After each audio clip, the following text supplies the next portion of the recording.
mawala. Pero ang dugo at laman mo, bumaliktad man ang mundo, dugo at laman mo yan.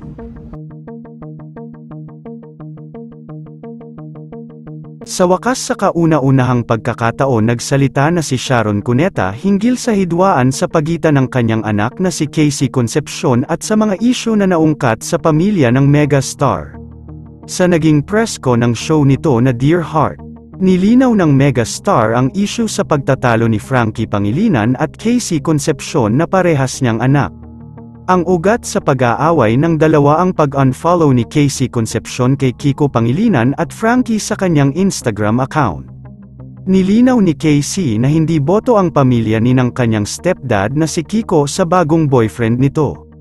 Naging malinaw ang mga balita na lumalabas ngayon na ang yumaong ina ni Sharon Cuneta na si Elaine Gamboa Cuneta ay may iniwan na last will testament na sa kanyang paboritong apo na si Casey Concepcion ay may nakalaan na mana para sa actress.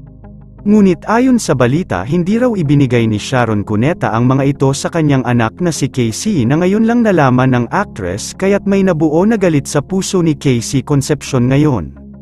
Kung totoo na merong mga pamana kay Casey Concepcion dapat raw itong sabihin ni Sharon upang maging malinaw na may makuha ang actress dito. Ngunit sa mga balitang ito, nagbigay na ng pahayag si megastar Sharon Cuneta patungkol sa isyu nito kay Casey Concepcion sa pag-aaway ng kanilang pamilya ngayon. Ano man you know what, I don't play favorites.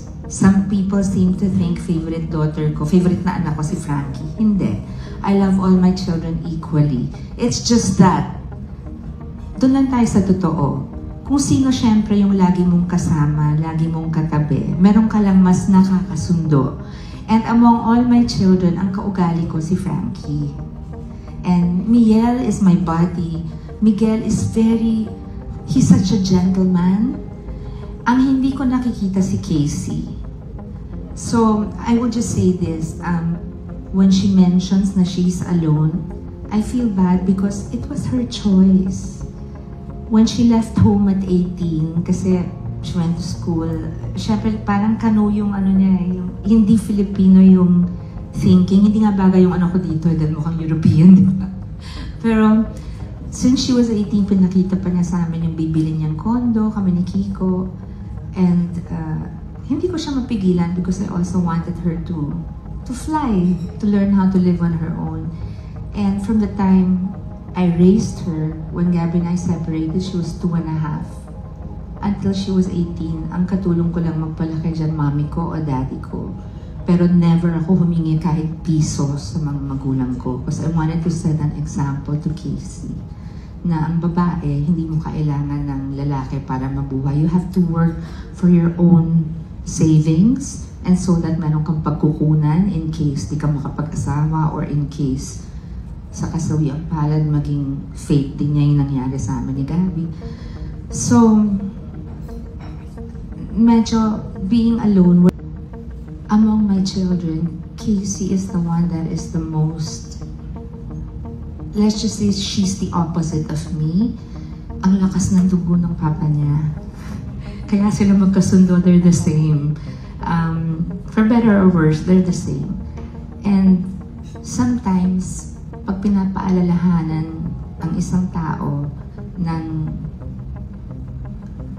amain, anak, kapatid, mommy, merong mga tao na ayaw nilang have to be careful. Ganun lang, pagtatampuhan.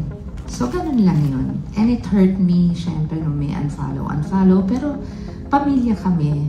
Hiling ng supporters ni Casey at ng kanyang magulang na si Sharon Cuneta. Sana raw ay maayos na ang nawasak na pamilya nito. Yun lamang po, ano ang masasabi mo sa balitang ito? Comment mo sa ibaba, huwag kakalimutan i-like ang video na ito. Maraming salamat po sa panunood.